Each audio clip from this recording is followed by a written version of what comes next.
रोजची 30-30 आमटी खाऊन कंटाळा आला असेल तर आज आपण इथं चटकदार अशी चिंचगुळाची आमटी केलेली आहे। त्यासाठी 1 वाटी तुरीची डाळ कुकरमध्ये मऊसूत अशी शिजवून घेतलेली आहे।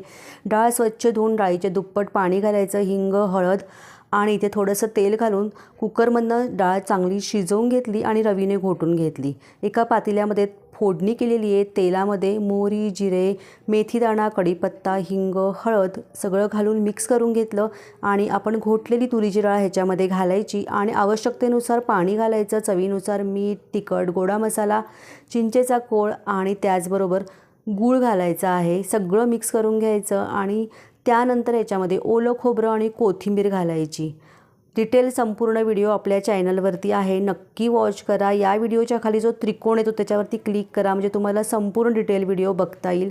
व्हिडिओ आवडला तर लाईक आणि सबस्क्राईब करा। मस्त अशी चटकदार आपली चिंचगुळाची आमटी तयार झालेली आहे।